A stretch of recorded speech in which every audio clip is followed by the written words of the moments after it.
Hi, YouTube. I felt funny actually saying YouTube, like YouTube is a person, but there's a whole bunch of people watching YouTube. Hi, everybody. It's Tasha. It's been a while, and I thought I owed everybody an update on what has been going on with me. It's been a lot. It's been a lot. Hopefully, this won't get too long, but I did want to hop on here and provide a proper update. So, goodness, I do this every time. I can't ever remember where I left off. Sometimes I probably should go back and watch the prior video and then it would help, but I don't. But so let me just try and go off memory. I think the last time we talked, I was doing just a quick update on my feelings because I had shared with you guys just a lot of what was going on with me, with life, and blah, blah, blah. And I was feeling much, much better and preparing to go to my hometown for the funeral of my best friend's mom. So fast forward, I did that, went and said my goodbyes to my best friend's mother, and then I came back, and I came back on a Thursday night.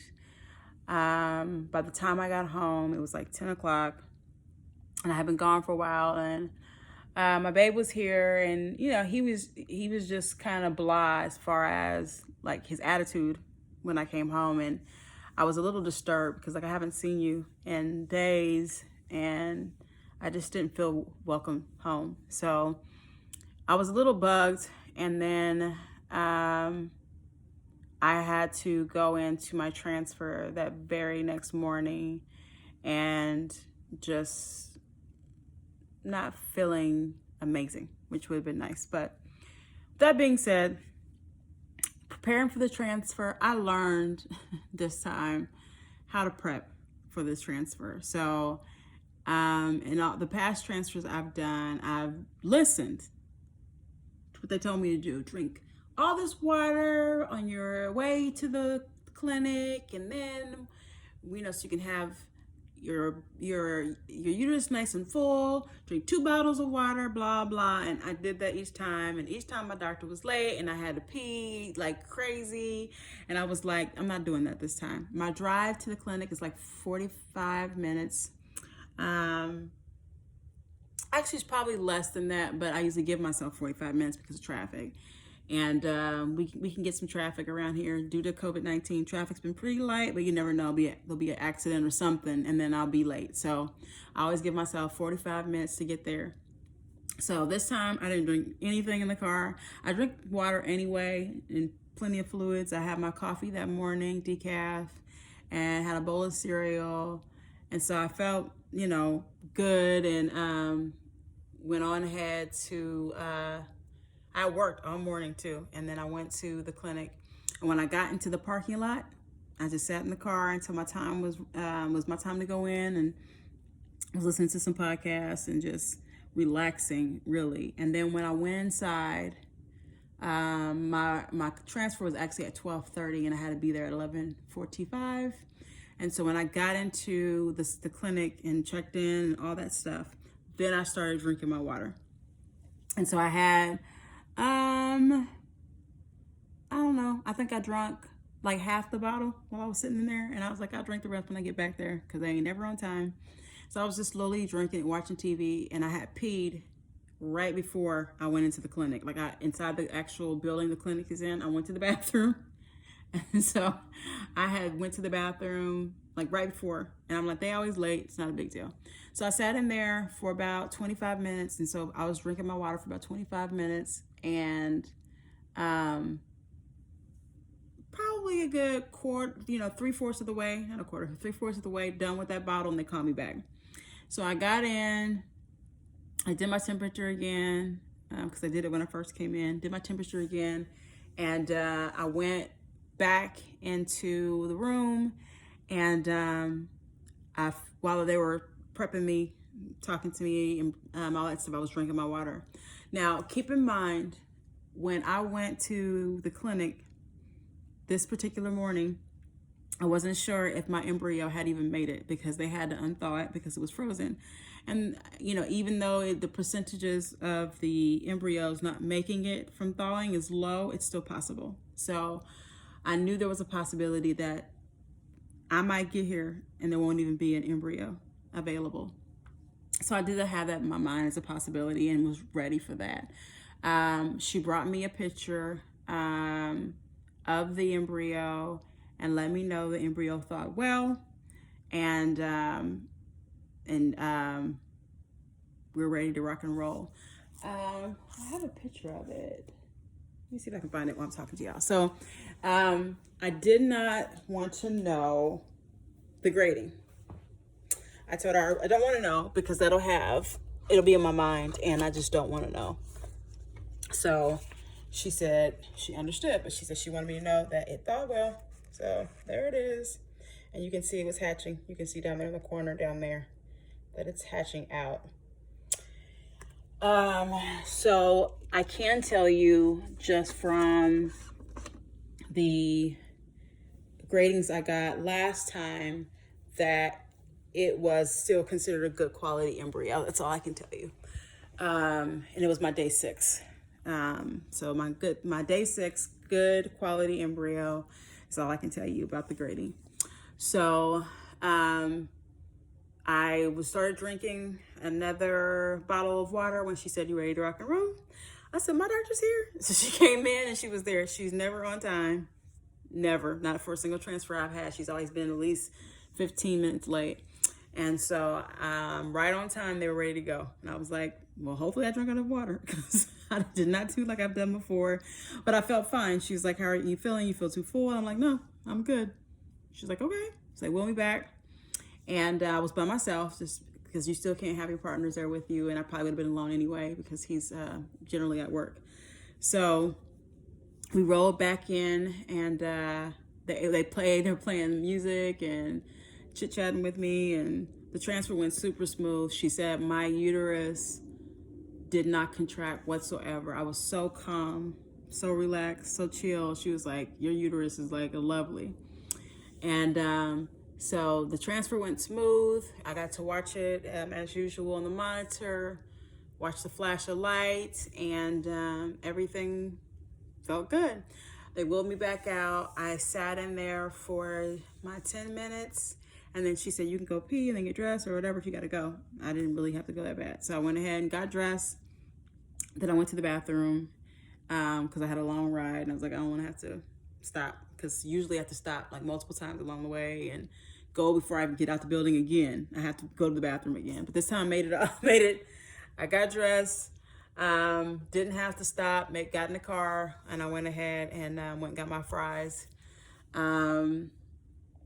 I got my fries. As I think I may have said before, I do not like McDonald's, and so it's like I can't do it. So I went and just for the fun of it, I went and got my fries from Chick-fil-A. Had my fries. Plus, I like waffle fries from Chick-fil-A, so any excuse will do.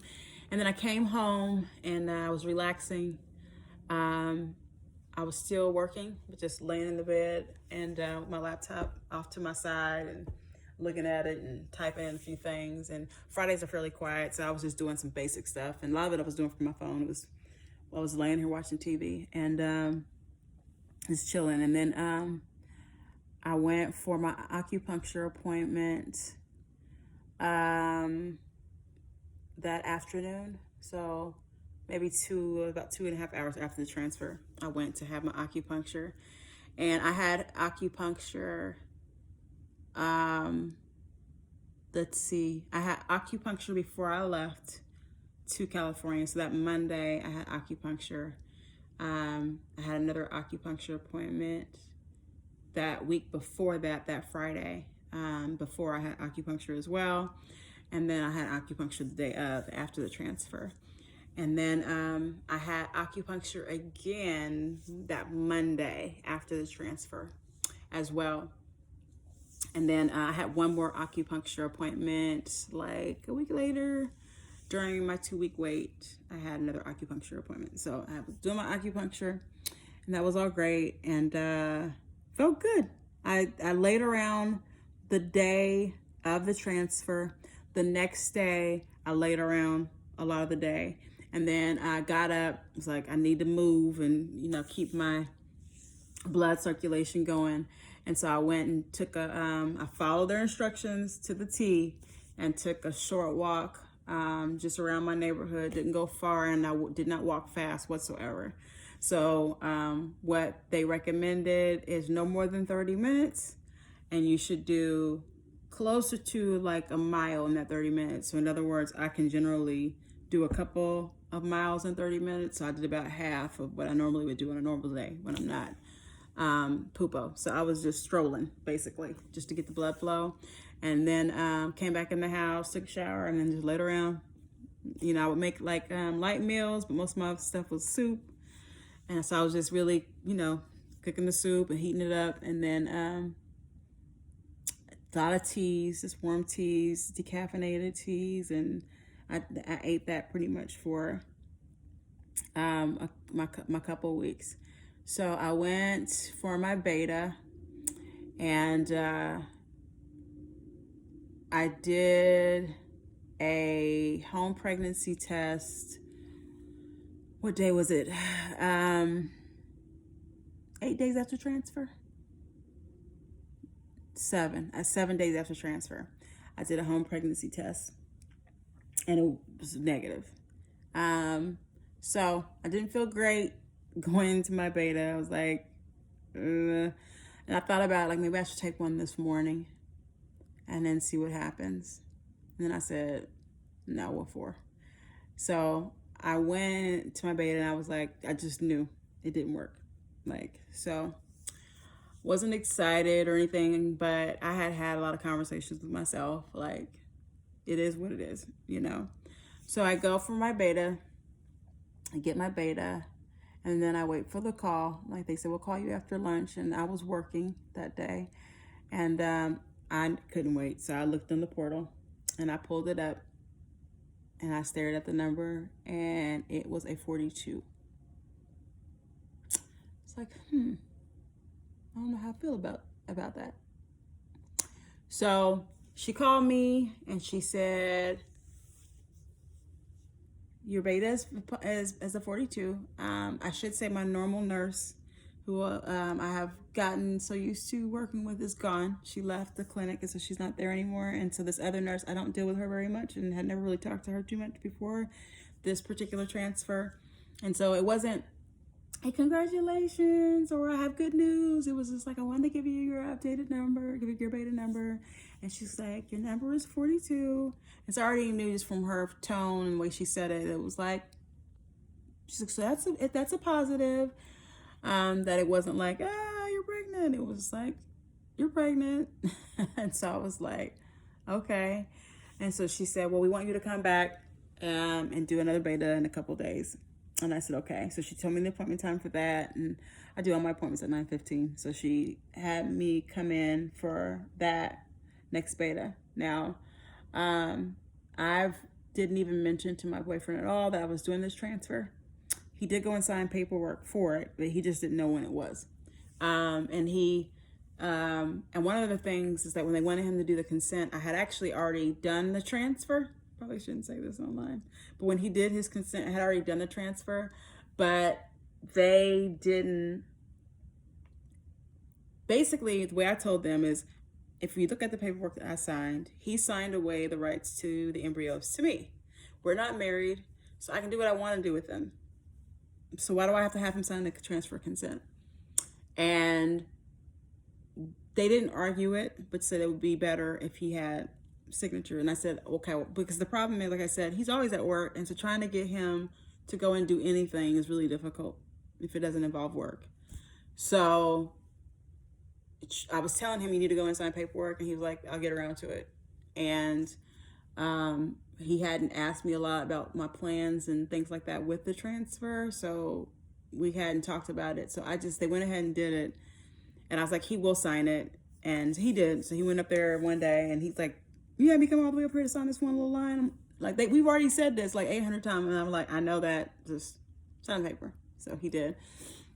So anyway, Probably shouldn't have said that. But anyway, he did. So he didn't really know what was going on. So when I was kind of doing all these doctor's appointments, he was oblivious because he was at work. And I just drove up there and did my stuff. And I'm very kind of, I don't show my emotions really. So you wouldn't really know what was going on one way or another. So anyway, went in for beta number 2.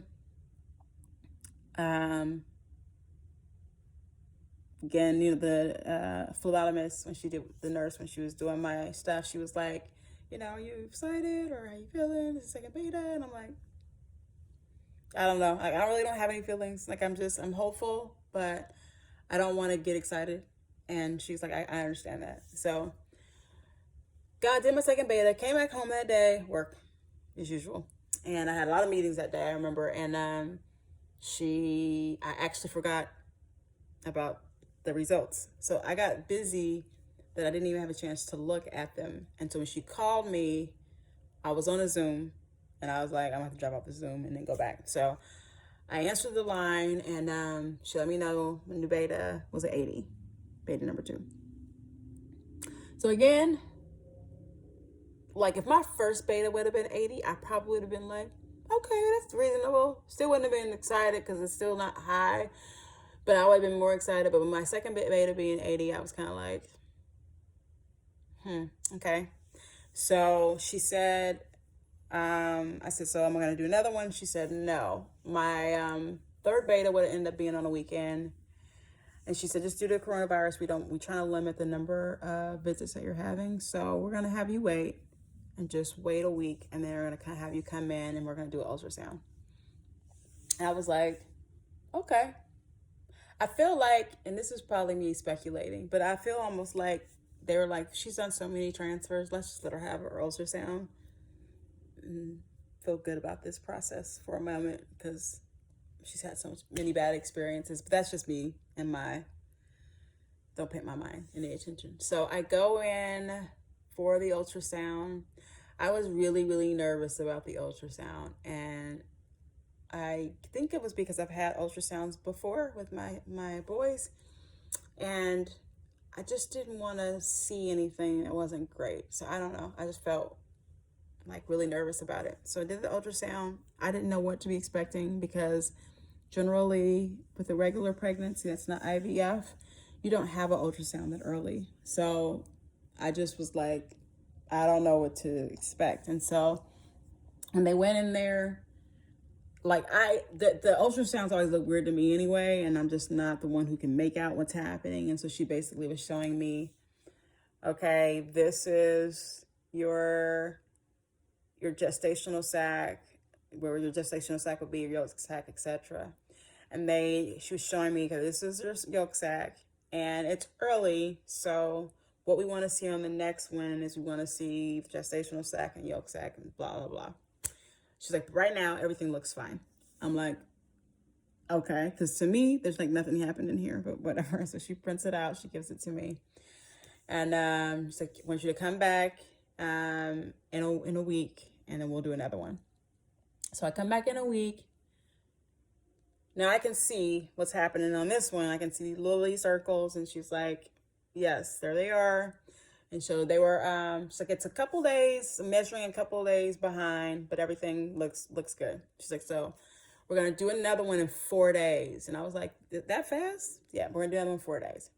So I come back in 4 days, and they do their thing. And I'm actually kind of calming down a little bit compared to my initial ultrasound. And they, I should say, just because I want to be real about it, when I did my ultrasound this day, I have been stressing out a lot just with relationship stuff with me and my babe. We just been like at it lately. And I just been stressed out a lot. And I'm not much of a stressor. I don't tend to stress out. I do suffer from anxiety. I think I've shared that before. But I deal with it relatively well for the most part. But the way that I deal with my anxiety, I do have, I'm a venture just by nature, but I do have my therapist, my counselor, that I talk to to let off things that are, you know, going on. I also have like my people who I just let things out with. And my go-to person with my relationship stuff, I only have like one who like really, really knows my journey, because I don't like everybody in my business.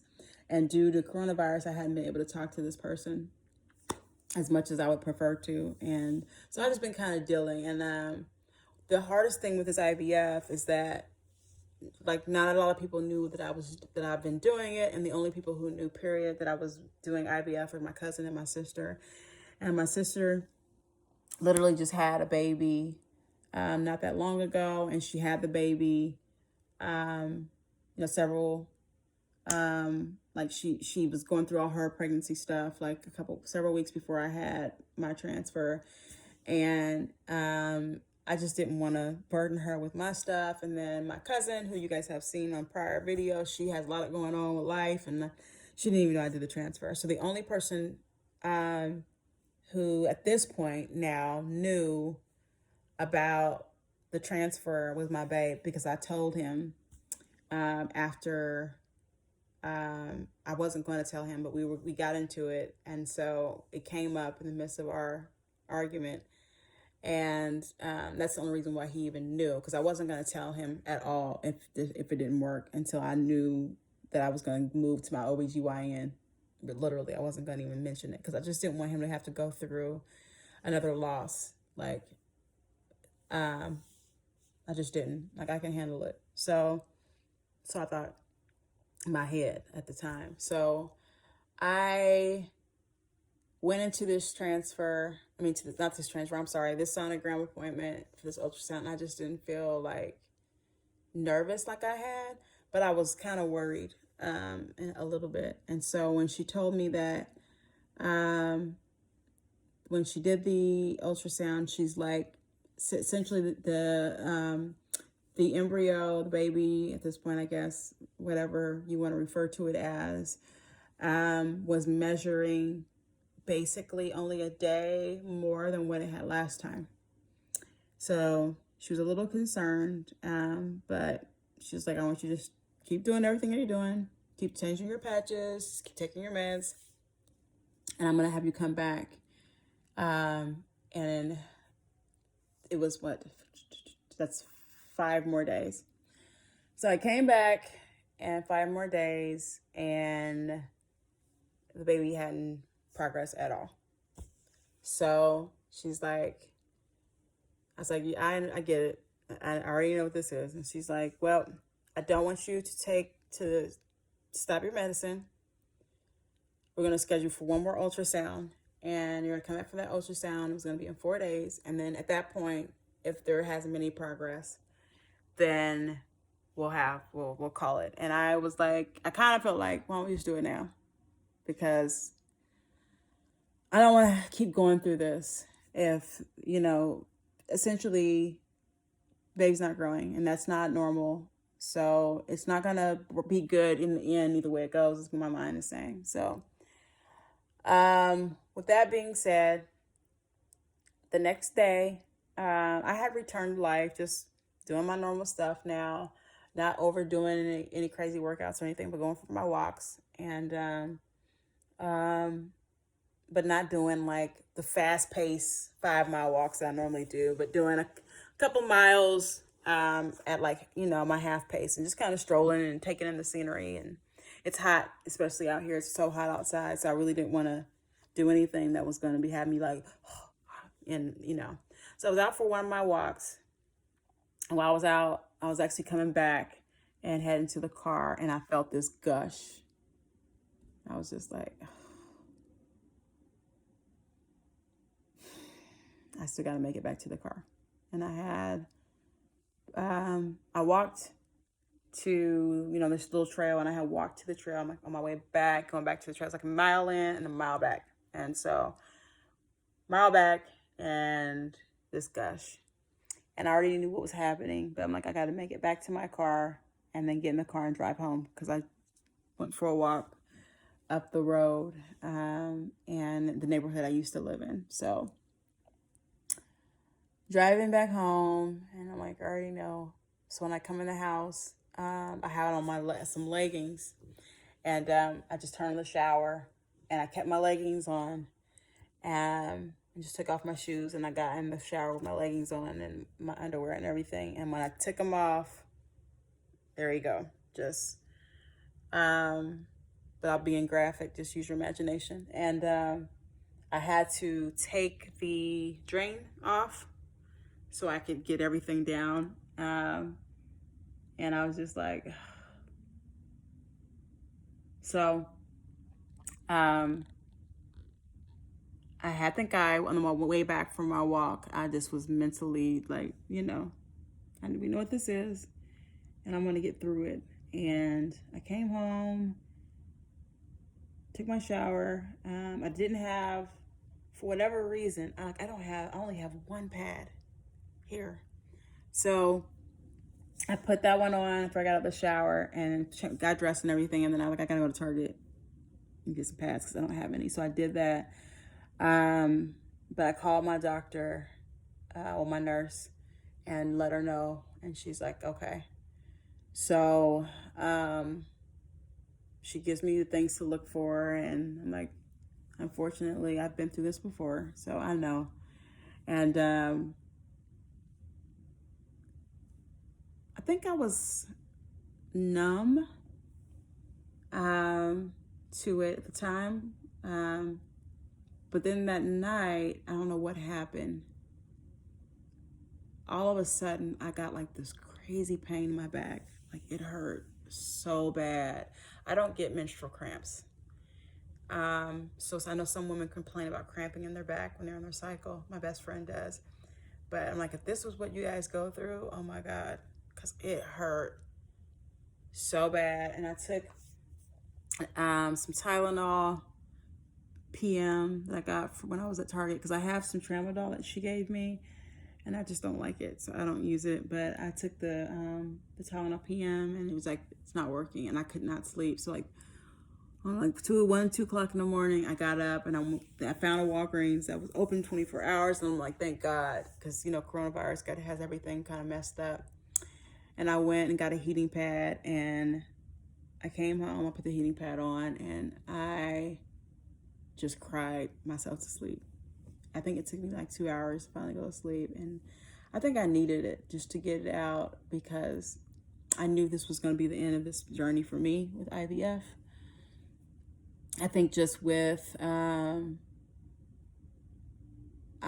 just so many things with my relationship that we need to focus on and try to repair, that I feel like just the whole IVF journey has just really impacted us a lot and impacted me. And I think it's impacted us because just with normal relationship things that are difficult, but I feel like through this IVF journey, I've done it by myself. And it's been hard because I won't say that we didn't want a child. We both did. But this initially was his desire, was this baby. And I just ended up like really catching baby fever and knowing that's something I really, really wanted. But it all started with his dream. And I felt like this was your dream and you left me alone through this journey because I've went through, he was there for the first retrieval and the first transfer, but it was like he was there because he had to be, because I felt like I was making him miss work. That's how it made me feel. And after that, it was like, I gotta go up there again. I mean, that's how it ended up being. And it was like, I have had to shoot myself so many times with needles, insert and poke and have stuff coming out of my vagina with the suppositories. And you guys know what we go through. And it's so much for those who have gone through this before. It's a lot that you're doing to yourself, especially when you've gone through more than one cycle, that you're doing to yourself so much time. And with me, like I have a career and I have my boys already and I'm juggling my career and my boys and,